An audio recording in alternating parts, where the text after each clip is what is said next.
What is the darkest and most disgusting thing you've ever done? When I was 15, I helped a 52-year-old woman have an affair. I managed to get a job at a fancy restaurant in town and the manager, the 52-year-old female, hired me on the spot.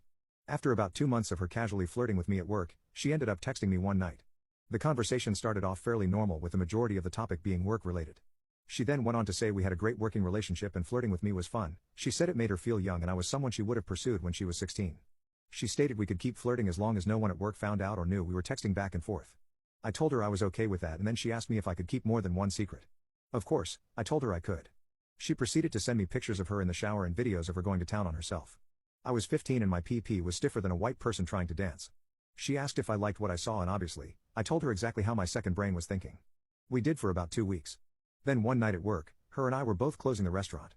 There were a few servers left, a few kitchen staff, me and then her. She texted me to meet her downstairs in the banquet room, so that's exactly what I did.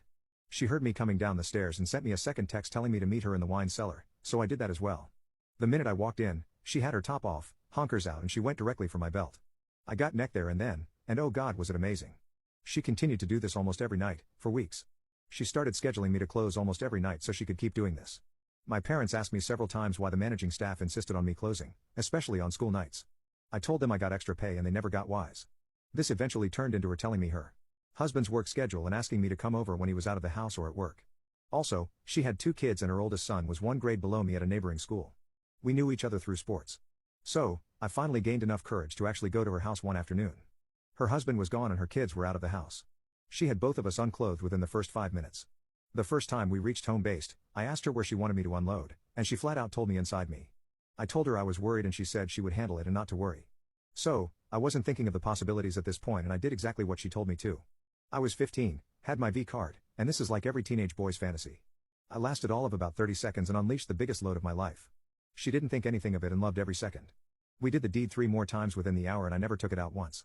She finished having her way with me and basically told me to get out so she wouldn't get caught. She reaffirmed she needed to keep doing this. This affair went on for about 2 months, as well as her still giving me dome in the wine cellar, as well as having intimacy in the banquet hall or wine cellar at the restaurant. She randomly texted me one afternoon and simply told me she couldn't have any more intimacy with me. I was devastated. She also quit her manager spot at the restaurant the following day. About 12 months go by without me hearing one word from her and she suddenly sends me a friend request on Facebook. Her profile picture was a picture of her husband and a fairly newborn baby. It was mine. Surprisingly, her husband and I look slightly similar and I'm assuming he still hasn't caught on. I'm now 26, have a family of my own and me and the 40-year-old female haven't spoken a word of this to anyone. We both have kept it absolutely buried.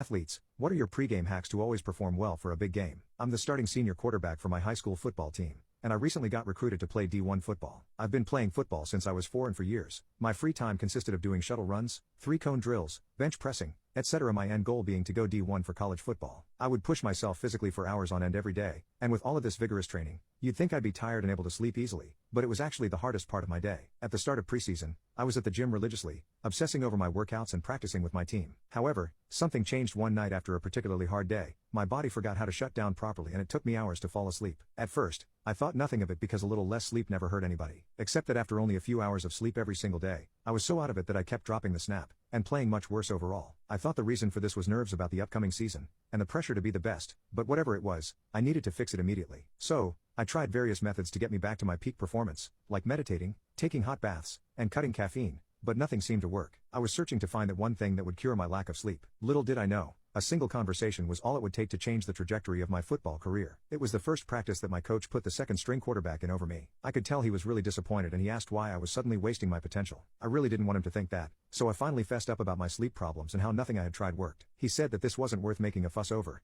and took me into his office after practice. He handed me Portal Dream, and told me that taking it before bed would solve all my sleeping problems. I confessed I was skeptical about it, especially because I had already tried melatonin gummies, but he revealed something shocking that I still can't believe to this day. Coach has had a ton of other players struggle to play because they couldn't sleep, but he couldn't have his players lose their football career before it even started, so he did plenty of research to get them back on track. He ended up on Andrew Huberman's page, this neuroscientist with 5 million followers, and followed this guy's advice religiously. That's how he learned the exact formulation of a good sleep aid. Since Portal was the only thing that matched that formula, Coach ran with it. He even said athletes who made the switch had no problem playing games on Friday, then heading to practice on Saturday mornings. I was a lot more than willing to use it after hearing all this. I took the Portal that night and after drinking it, it only took half an hour before I was knocked out, which might seem like a lot of time but I'd take that any day over staring at my ceiling for hours before nodding off. The next morning, I felt rested for the first time in a while after getting that sleep in. Even when I was woken up at 6 a.m. for morning practice, I completely balled out that practice and even coach noticed the difference. This was the turning point for me. I secured my starting spot back for the upcoming season, and we started it off with a 3-1 winning record. At the next game, I was informed by my coach that there were D1 college scouts there, so I knew I had to lock in.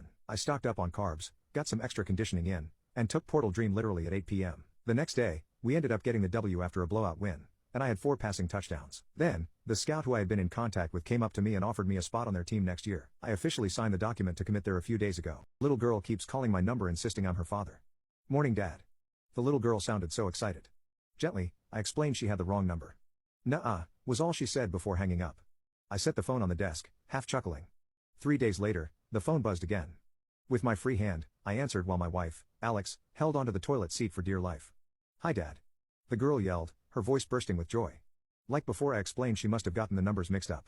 You are my dad, silly, she said, like this was a game. Tell mommy I hope she feels better soon. Vomit began spewing into the toilet bowl before I could press the girl about how she knew my wife had morning sickness, and later when I tried calling back, I only got a dead tone. Is Freddie gonna be okay? She asked next time she called, while I was giving our golden retriever his antibiotics. I swallowed a gulp. Yes, the ear medicines are gonna make Freddie all better. What's your name, sweetheart? I forget. Now I wasn't laughing. This girl knew everything about us.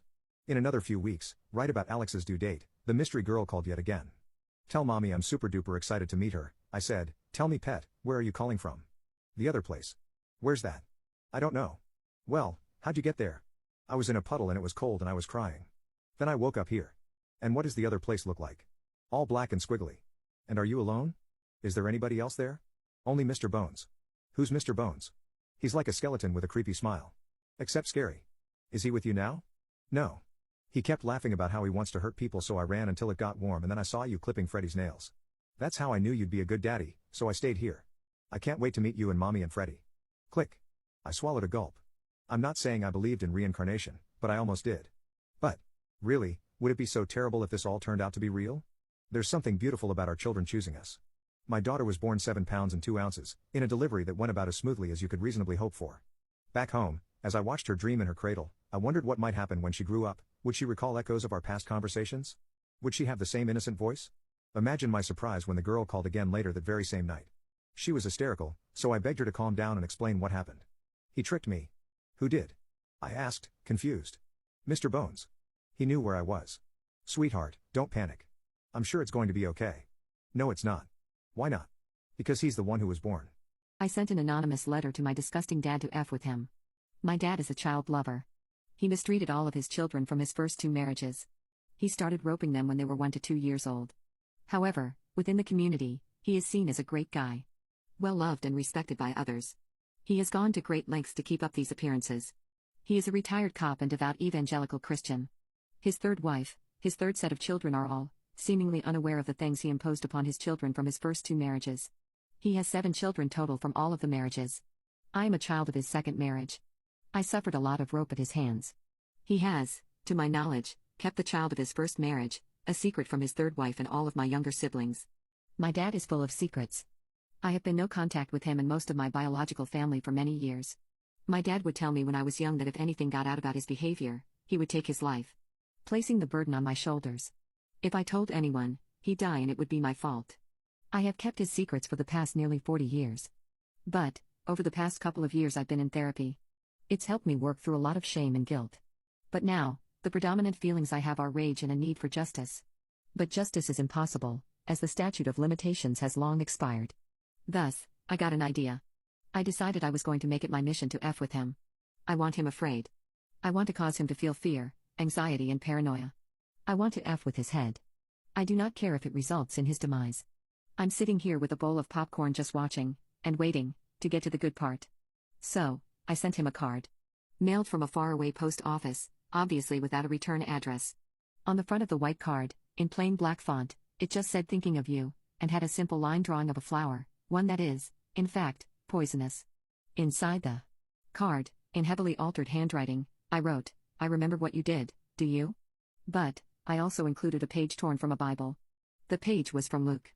I used a highlighter and highlighted the following verse, for nothing is secret, that shall not be made manifest, neither anything hid, that shall not be known and come abroad. Luke 8:17. I felt like the card and its contents were poetic, and I am tickled by how perfect it was. I sent it so that it would arrive on his birthday. I plan to continue to send things to him, very randomly, to F with his head. People who've worked for the super wealthy. What stuff have you seen? I work accounting for a real estate billionaire internet celebrity. It was mid-December right before the tax season ends and he decided that he wanted a private jet before the end of the year. He called up the company and they said they couldn't deliver him a jet for the next 2 years. So he had my team wire $50 million to the private jet company before even making any deals to prepay for a Gulfstream G550. He then called them back up and they got him the plane delivered in the next 14 days and he was able to write off the purchase before tax season ended. 2. I knew a guy who was a renowned helicopter pilot and had some billionaire clients. He told me that he once had to fly a lamb in from New Zealand to a super yacht party off the coast of Australia for them to freshly slaughter it and serve it on board. 3. I was a maid for a billionaire. The way they teach their kids is completely different. I'm constantly astounded by how this guy refuses to let his son do any guided learning. He even calls his son's school useless. Instead, his 16 years old boy lives off self-learning apps like Coursera, Duolingo, and Khan Academy. Lately, he got into investing, but this kid didn't bother asking for a mentor. He just downloaded the app his dad recommended, set up a custodial account, and grinded the lessons he found interesting, skipping anything that sounded basic, and within 2 months he had profited $270 by flipping stocks the app gave him and reinvesting. I ended up asking him how he did it so quickly and he credited the lessons, saying they gave him a roadmap on how and when to buy which stocks. Mind you, this kid had no prior experience. Edit, since everyone was asking, the app is Bloom, learn to invest. 4.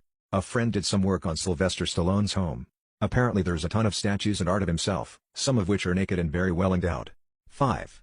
My bro worked on a super yacht, quit the day he saw one of the passengers' 14-year-old son take a massive shit on the deck and tell him to clean it up. 6. I've worked for billionaires. One defining trait is that they are so tired of people trying to fuck them over that if there is any hint that you've taken advantage of them, you are gone. A lot of people think that they won't notice if you've overbilled them because the money means nothing to them. It's not true. 7. Their kids are all kinds of screwed up. Turns out money can't replace an emotionally available parent. My 12-year-old daughter tells me that her mental health is deteriorating, but I don't believe her. I am currently with my fiancé and we live on a farm. My oldest daughter Luna is 12, and she's from a previous relationship. She mostly stays with my ex-girlfriend in the city so she can be with friends and go to school. My youngest daughter is 2, and is from my current relationship. My eldest daughter has struggled with mental health for years, and I partly think it's because of her inability to take criticism. When my daughter was 8, I constantly called her overweight, because I told her she would be a loser in society if she does not lose it and so on. My fiancé always tried to intervene but it ended in a huge fight each time. I separated with my fiancé when Luna was 11 and she started living with her mom. From what Luna has told me, the things I said have impacted her deeply and she has tried to off herself 3 separate times, but I tell her that my strategies worked as she lost weight and she blows her mental health problems out of proportion. For the summer, Luna stays with me and I make her do work, such as planting seeds, building things, pulling grass, etc. My current fiancé and her have been getting along well. That is, until my fiancé got into a verbal fight with my daughter over wasting food she doesn't like. I have a few times caught my eldest daughter crying instead of working, but I don't pay any attention to it and tell her to keep working. Recently, my daughter has come in crying when she was supposed to be working and locked herself in the bathroom.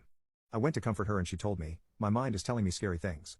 I told her it would be alright and she can continue working through the night and have the next day off work.